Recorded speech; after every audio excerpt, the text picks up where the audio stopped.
Durante mucho tiempo yo era un contrario a la política. Me podía definir como un tipo quizás apolítico o más bien antipolítico.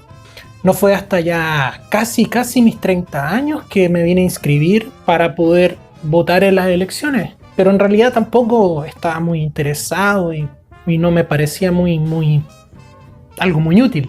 Después cuando empecé a asistir a la iglesia y conocí a Jesús y hubo un cambio en mi vida, durante mucho tiempo también veía la política y el cristianismo como, no sé, como dos cosas que no podían combinarse. Era como combinar la comida con la caca, una cosa así.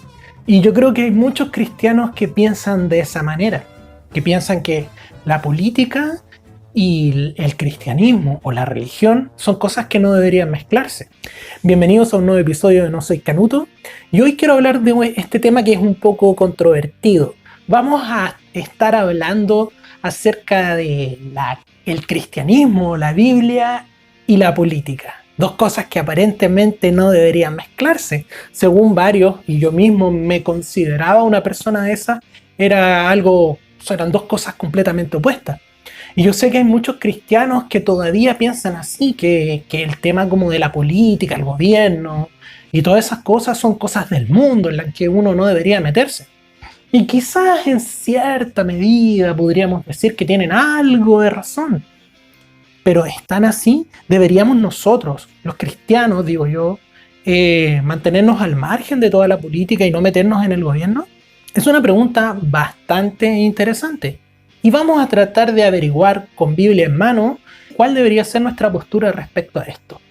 Lo primero de todo es que hay que reconocer que la política y todo lo que tenga que ver con la política es algo bastante asqueroso.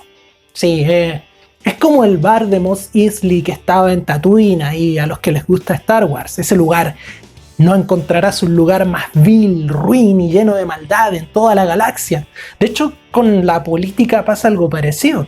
Yo creo que aquí en Chile no encontraremos lugar más vil, ruin, lleno de maldad, de calumnia, de soborno, de intriga, de malversaciones que el Congreso. Yo creo que no hay lugar más putrefacto, y lo digo con toda tranquilidad porque sé que no soy influencer y no tengo nada que perder, no soy un líder de opinión, así que no voy a generar portada ni polémica en ningún diario. Y no tenemos ningún lugar más asqueroso que el Congreso, y en general todo lo que esté rodeado de política tiende a ser algo súper asqueroso. Y yo creo que hablo así por todos los países latinoamericanos, y en general yo creo que en la gran mayoría de los países del mundo los ciudadanos no tienen una muy buena impresión de sus políticos. Y esta es justamente la razón por la que muchos cristianos y muchas personas que creen en Dios y que tienen una cierta moralidad han decidido alejarse de la política, porque consideran que es un lugar demasiado sucio para meterse, un lugar demasiado asqueroso, y como que de alguna manera quizás en esa forma ritual del Antiguo Testamento, si uno se mete ahí y lo toca, va a quedar impuro o contaminado. Y con el permiso de los no cristianos, sea alguien no cristiano que está viendo el video y llegó hasta este punto, quiero pedirle perdón si le molesta un poco lo que voy a decir, pero quiero hablarle a los que son cristianos y hacer la siguiente pregunta. Si los que son buenos no se acercan al gobierno y no están dispuestos a gobernar, ¿quiénes van a gobernar? ¿Quiénes van a ser los que sí van a estar dispuestos a meterse en los puestos de gobierno y ocuparlos? Ah, buena pregunta, ¿cierto? Ahora, por otro lado, yo sé que esto le choca un poco al que no es cristiano y decir, oye, yo no quisiera que me estuviera gobernando un evangélico o un canuto. No, la verdad yo tampoco. Pero no se trata de eso, no se trata de meter a la iglesia dentro del Congreso o de meter a la iglesia en la moneda. De hecho, la pregunta que surge inmediato es, ¿debería la iglesia gobernar el país? Y no, la respuesta es claramente que no. De hecho, Jesús mismo estableció la separación de la iglesia y el Estado. Recuerden, dale a Dios lo que es de Dios y al César lo que es del César. Ese es claramente el principio de la separación entre la iglesia y el Estado. Y ya la humanidad tiene una experiencia en que la iglesia estuvo gobernando durante la Edad Media en Europa. No fue muy agradable, que digamos. Entonces, sí, la iglesia, o como se le llama en términos como más teológicos, podríamos decir, el poder temporal, que es el poder humano, y el poder eclesiástico no deberían combinarse. Pero ¿significa eso que el cristiano debería apartarse completamente de la esfera política o de la esfera gubernamental? O sea, separemos bien las cosas. Por un lado, sí, la separación entre la iglesia y el Estado es correcta, y la iglesia jamás de los jamases debería meterse a gobernar o tratar de gobernar desde una posición eclesiástica. Porque la misión de la iglesia es evangelizar, es llevar a las personas a Cristo, es un tema de la salvación. No obstante, sí, la iglesia debería tener la capacidad de influir y preparar a los líderes que van a estar en el gobierno. Me explico. Cuando tú estudias la Biblia, cuando tú eres una persona temerosa de Dios, vas a tener ciertos principios, vas a tener ciertos valores que son muy útiles a la hora de gobernar, que son de hecho muy deseables a la hora de gobernar. Dicho de otra forma, la iglesia tiene que tener la misión de entregar estos valores y estos principios a quienes van a gobernar. ¿A todos? No, porque la iglesia no tiene que obligar a nadie a someterse. La iglesia es un libro abierto que está disponible para quien quiera leerlo. Que ha fallado, que tiene sus cosas atroces, está bien, no lo vamos a discutir y es harina de otro costal. Pero sí, la iglesia tiene que tener la capacidad de preparar a los futuros líderes y de entregarles las herramientas morales que son necesarias para gobernar. Nadie me puede negar que hoy, precisamente en las esferas del gobierno de cualquier país, hace mucha falta algo de valor, algo de moralidad, ¿no es cierto? George Washington, uno de los padres de la patria de los Estados Unidos, dijo en cierta ocasión que es imposible gobernar al mundo rectamente sin Dios ni la Biblia. Es una muy buena afirmación. Y ellos, estos hombres, Washington, Jefferson y toda esa camarilla, escribieron una de las constituciones más duraderas del tiempo. Puedes tener la opinión que quieras de los Estados Unidos, pero les ha funcionado. Y los tipos están donde están gracias a los cimientos que colocaron estos padres fundadores. La torcedura que ocurre después, cuestiónasela a cada generación. Pero el fundamento en el que construyeron ese país fue un fundamento sólido. Y es súper importante tener eso en cuenta. Hay que ser intelectualmente honesto para reconocerlo. Por otro lado, Jesús mismo, en el Sermón del Monte, Mateo 5, versículos 13 y 14, él dijo: ustedes, hablando a nosotros, son la sal y la luz del mundo. ¿Y cuál es la misión de la sal y la luz? La misión de la sal es conservar, es preservar. De hecho, en la antigüedad la sal se usaba como un conservante para evitar la putrefacción de la carne para viajes largos. Y la luz tiene la capacidad de disipar cualquier oscuridad. Por lo tanto, nuestra misión es influir siendo sal y luz en las esferas públicas, preservando al mundo de la pudrición en la que vemos que ya está bastante metido. Y nuestra influencia como sal y luz tiene que ser en todo espectro, incluyendo el gobierno, incluyendo el Congreso, incluyendo todo lo asqueroso que puede ser. Ahora bien, sí, reconozcamos, los edificios gubernamentales son antros del pecado y de la perdición. Eso es innegable. ¿Pero eso significa que deberíamos alejarnos? Para nada, todo lo contrario, son justamente los lugares a que como iglesia estamos llamados a estar. Jesús dijo: yo vengo a buscar lo que está perdido. Y nuestra misión como iglesia es justamente ir a esos lugares que están perdidos y rescatarlos, redimirlos, traerlos de vuelta a la luz y a la moral bíblica, que es finalmente la que ha logrado dar progreso a la humanidad. Pero alguien quizás me podría decir: oye Pedro, ya sí, suena súper bonito lo que tú dices, pero las personas tienen que dejar su fe afuera. Un congresista, un diputado, un senador, un concejal, un alcalde, un gobernador, ponle el nombre que quieras al cargo, debería dejar su fe afuera del edificio de gobierno y todo lo que haga dentro debe ser completamente ajeno a la fe. Eso es imposible, es imposible. Es imposible separar a la persona de su fe. La persona tiene algo que se llama cosmovisión y él ve el mundo a través de su cosmovisión. Y la fe, su fe está fuertemente ligada a su cosmovisión. Por lo tanto, es imposible separar a una persona de su cosmovisión, de la forma en que entiende el mundo, de la forma en que él espera que las cosas funcionen. Y es más, cada congresal, cada concejal, cada diputado, cada senador va a legislar, va a proponer leyes, va a enfrentar el gobierno en base a su cosmovisión. Y cada una de las leyes que él proponga, cada una de las formas en que él vote, van a estar íntimamente ligadas a la manera en que él ve el mundo. ¿Se entiende? Es imposible separar a una persona de su fe. Una persona es su fe, una persona camina en base a su fe, se mueve en base a su fe, actúa, toma decisiones en base a su fe. Así que cualquier persona que, independiente de la fe que sea, la lleva al Congreso cada vez que se reúne. Dicho de otro modo, si una persona tiene una fe atea, va a legislar, va a proponer ideas en base a su fe atea. Si otro diputado tiene una fe, una cosmovisión cristiana, digamos, va a ver el mundo y va a legislar de acuerdo a esa cosmovisión cristiana. Si alguien tiene una fe musulmana, va a legislar, va a proponer ideas en base a esa fe musulmana. Hoy día, curiosamente, la religión que impera, por lo menos acá en Chile, y yo diría que en gran parte de Occidente, es el materialismo ateo. Esa es la religión imperante.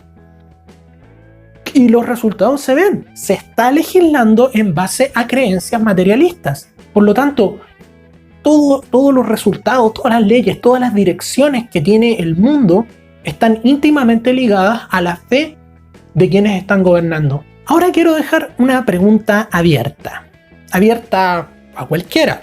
Si tú no eres cristiano y has llegado hasta este momento del video, gracias por aguantar, te quiero dejar una pregunta abierta. Si tuvieras que entregarle el poder de gobernar y tus libertades a una persona, ¿a quién escogerías? A una persona que cree que al morir se acaba todo y que no tiene que rendir cuentas de su vida, no tiene que rendir cuentas de sus actos, no tiene que rendir cuentas de las decisiones que toma. B, a una persona que cree, que sabe que esta vida no es lo único que hay, que luego de morir tendrá que rendir cuentas de cada decisión, de cada palabra que ha tomado, de cada decisión, y tendrá que rendir cuentas de todo el poder que le ha sido entregado. ¿A quién de los dos tú le entregarías el gobierno, tus libertades? ¿Le pasarías el dinero de tus impuestos? Es una buena pregunta.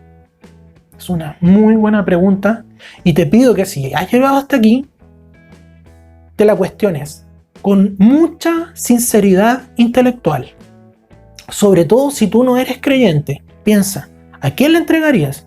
Aun si fuera mentira. Aun si tú en tu fuero interno creyeras que da lo mismo. ¿Pero quién se lo entregarías? ¿A alguien que cree que va a tener que rendir cuentas de su vida? ¿O a alguien que le da lo mismo? Interesante pregunta para pensar. Dejémosla ahí. Pero bien, ya. Saltemos un poco atrás y preguntémonos, ¿de dónde viene la necesidad de gobernar? Porque podríamos perfectamente quizás vivir en un mundo donde no hubiera gobierno y cada uno de forma madura tomara las decisiones y decidiera qué hacer con su vida. Parece interesante y suena como una propuesta bastante interesante. Pero vámonos más atrás. ¿De dónde viene esta necesidad de gobernar? Bueno, vayámonos a Génesis, al primer libro de la Biblia. Uno abre la Biblia, va a estar una introducción, editorial, impreso en no sé dónde, índice, y probablemente luego vas a encontrar Génesis. Primeros capítulos. Dios crea el mundo y Dios crea un lugar perfecto.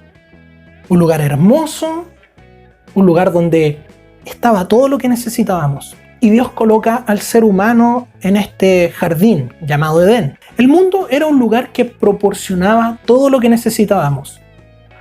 Todos los frutos que habían se podían comer, excepto uno. La historia es conocida y probablemente incluso si alguien que jamás ha ido a una iglesia ha escuchado esta historia. El hombre tenía todo lo que necesitaba y vivía en una perfecta comunión con Dios.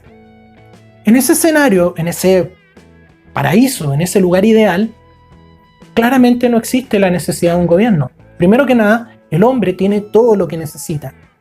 Segundo, tiene una comunión directa con Dios. Por lo tanto, dispone de una fuente de sabiduría, de amor y de protección perfecta.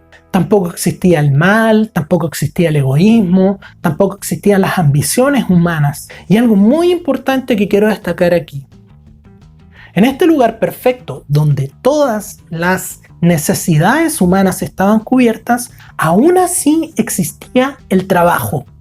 Esto es muy interesante porque dice que Dios colocó al hombre en el jardín para que lo cultivara y lo cuidara.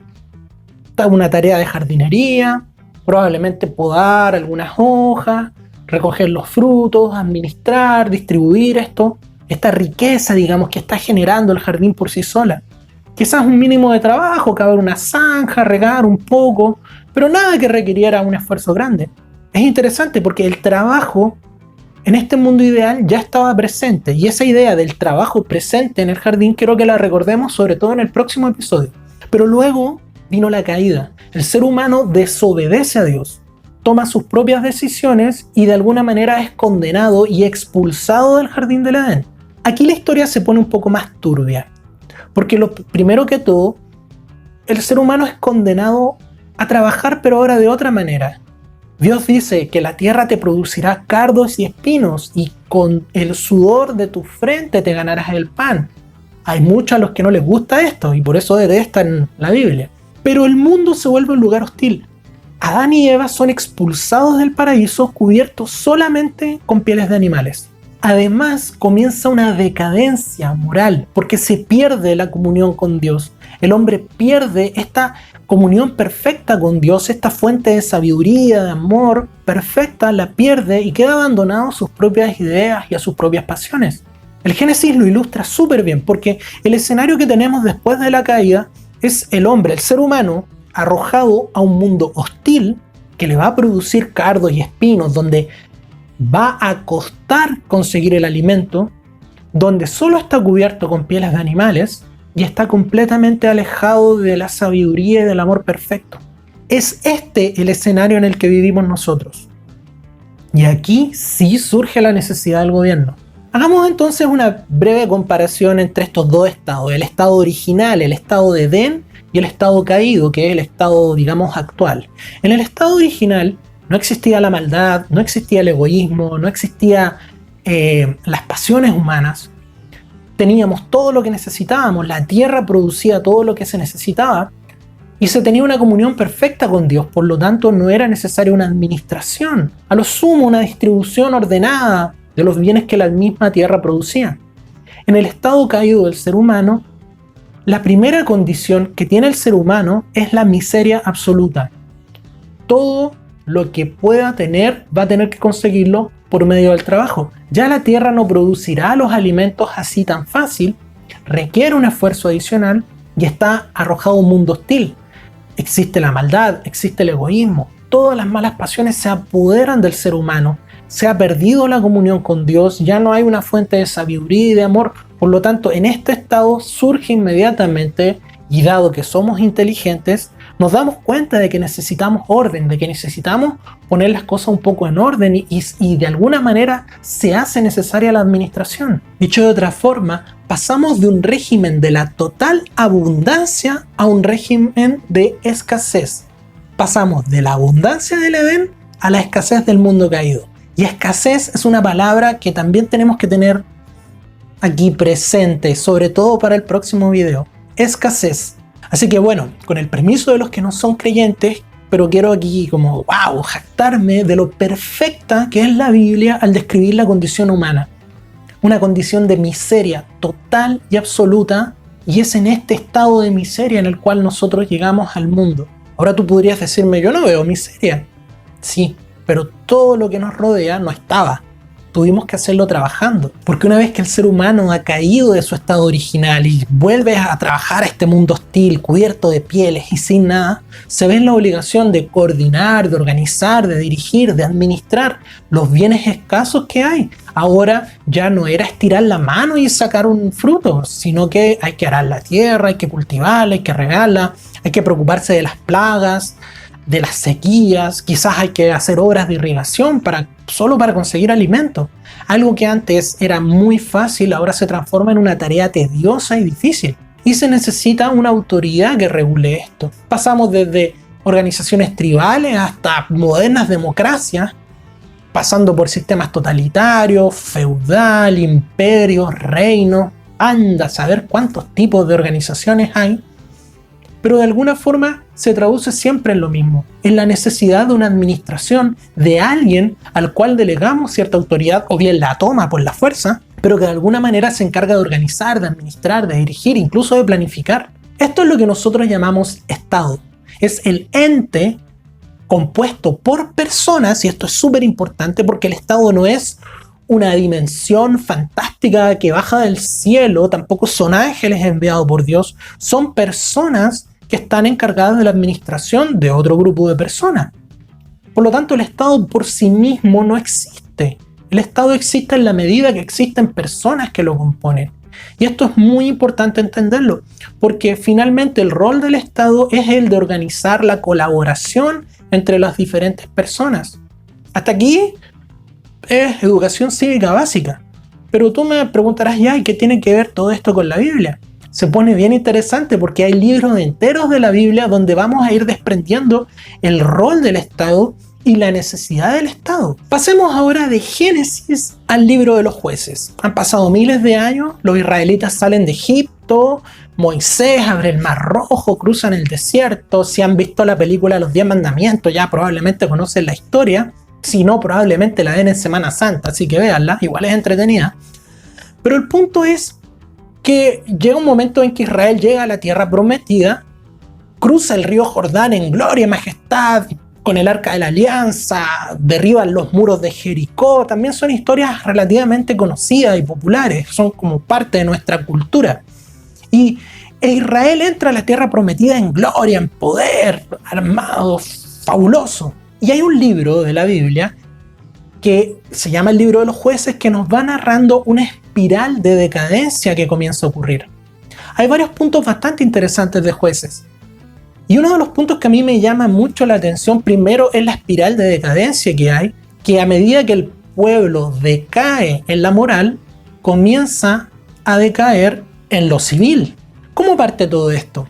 Primero, nos dice este libro que la siguiente generación a la que realiza la conquista de la tierra prometida, o sea, la que entra con bombos y platillos en la tierra prometida, derribando muros y todo eso, la siguiente generación se olvidó de Dios. Parte con esta declaración y surgió una generación que no conocía a Dios. Bastante interesante. Y comenzó a hacer cosas que ofendían a Dios, comenzó a blasfemar y comenzó a hacer cosas bastante horrorosas que tú las vas leyendo en el libro y de repente te preguntas, hey, pero uno puede hacer esto, y sí, el ser humano es capaz de eso y demás. Y nos va narrando cómo empieza una decadencia, una espiral decadente que termina en una narración espantosa. El libro de los jueces termina con una historia horrible de una violación en masa, el descuartizamiento, el genocidio de una de las tribus de Israel. Es una historia horrible que a veces uno se pregunta por qué está esto en la Biblia. Pero que también quiero señalar que la Biblia tiene una sinceridad brutal en mostrarnos la naturaleza humana tal como es. No es que Dios quiera que la gente sea mala. Lo que hace la Biblia es mostrarnos cómo somos nosotros así, al natural. Pero independiente de eso, y lo que quiero destacar aquí, qué es lo que interesa para este mensaje, es que Jueces nos va narrando cómo es la espiral de decadencia de Israel en la medida que va perdiendo la moral. O sea, vemos que la capacidad civil y la capacidad incluso de resistir la opresión está íntimamente ligada a la capacidad moral del pueblo. Y como telón de fondo hay una frase que se repite sobre todo en los últimos capítulos del libro de Jueces, que es lo siguiente. Dice, en ese tiempo no había rey sobre Israel y cada quien hacía lo que mejor le parecía. Muy, muy interesante. Esa frase, yo hoy día, aquí, no sé, mayo del 2020 en Chile, veo las noticias y digo, wow, cada quien hace lo que mejor le parece. Porque eso es lo que ocurre cuando no hay gobierno. Eso es lo que ocurre cuando no hay una autoridad central.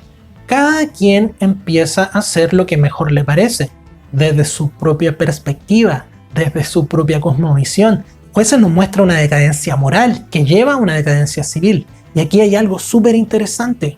Los pueblos sin moral siempre serán susceptibles de ser oprimidos. Ulysses Grant, 18º presidente de los Estados Unidos, dijo en una ocasión, La Biblia es el ancla mayor de nuestras libertades. Es imposible oprimir a un pueblo que conoce la Biblia. Por eso hay muchos estados totalitarios que lo primero que hacen es evitar que la gente lea la Biblia. Y eso fue lo que ocurrió durante la Edad Media. Estaba prohibido leer la Biblia. Para los que critican y dicen, no, pero es que la Biblia es un libro creado para oprimir. No, señores. Cuando la Biblia fue accesible a la gente gracias a Gutenberg y la imprenta, fue que recién empezó a caer el poder papal en la Europa medieval. Fue cuando la gente tuvo acceso a la Biblia.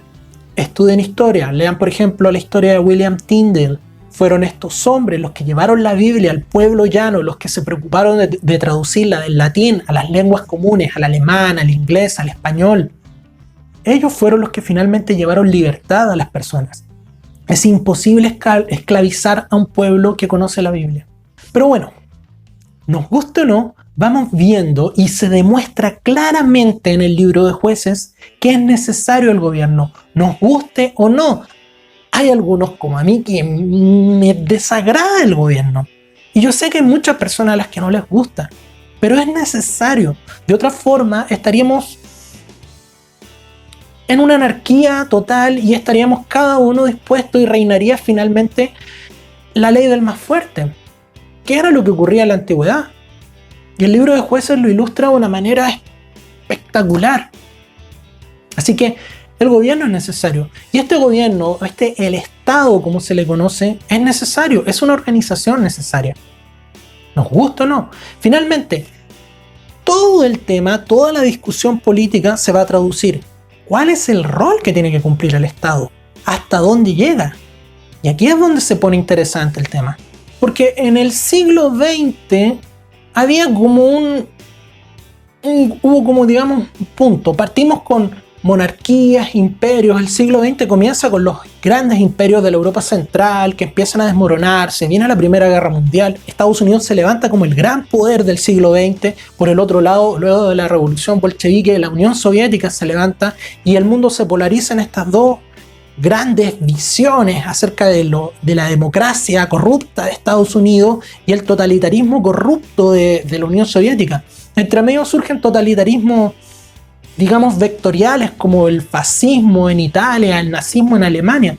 Pero finalmente, si uno lo mira de lejos y observa todo esto de lejos, quitándole los ismos y los nombres, vamos a tener solamente una visión de cómo debe ser el Estado con respecto a los ciudadanos. Y toda la discusión política del siglo XXI, yo creo, se va a reducir a cuál debe ser el tamaño del Estado, hasta dónde debe llegar el Estado, hasta dónde debe llegar el poder del Estado. Y aquí es donde la iglesia es muy, muy importante. Primero que todo, tenemos la misión de instruir al pueblo, de enseñarle que todas las personas son creadas iguales, que todas las personas tienen derechos inalienables dados por su creador y que nadie tiene poder para quitarlos. Finalmente, la iglesia tiene que enseñar y preparar a los gobernantes. Cosas como las siguientes. Dios aborrece el soborno. ¿Cómo sería el gobierno si los políticos realmente creyeran que Dios aborrece el soborno? Y temieran a Dios, y temieran las consecuencias del soborno. Solo con eso. Se nota interesante, ¿cierto? Piensa, ¿cómo sería el gobierno si realmente los políticos entendieran el valor del prójimo? Entendieran que el verdadero líder es el que sirve. Jesús lavó los pies de sus discípulos y ese es el verdadero liderazgo, el servicio.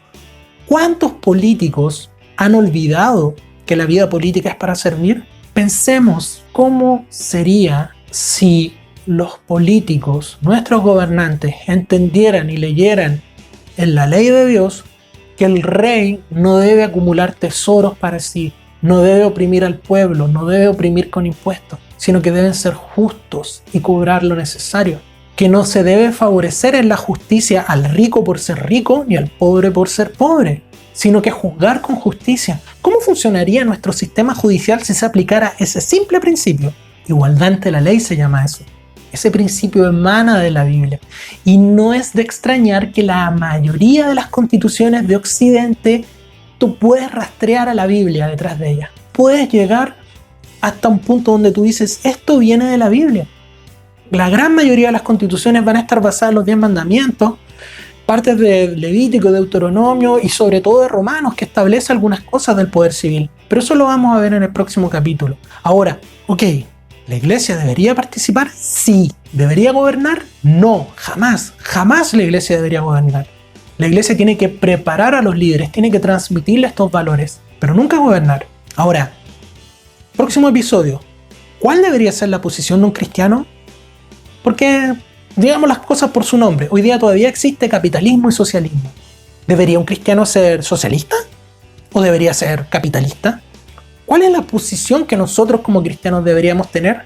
Y quiero hacer algo súper importante aquí. No se trata de tomar una posición, abanderarme y buscar la Biblia cómo defenderla. No, se trata de leer la Biblia, entenderla y luego con lo que entendí, observar y decir, este es el camino más adecuado. Eso lo vamos a ver en el próximo episodio, así que si te gustó este mensaje, suscríbete, vamos a estar hablando, deja tu comentario. Yo sé que este tema va a sacar roncha, va a sacar chispa, quizás no, pero puede ser molesto para algunos, pero es súper importante. Así que gracias por tu tiempo, nos vemos, hasta la próxima, chao.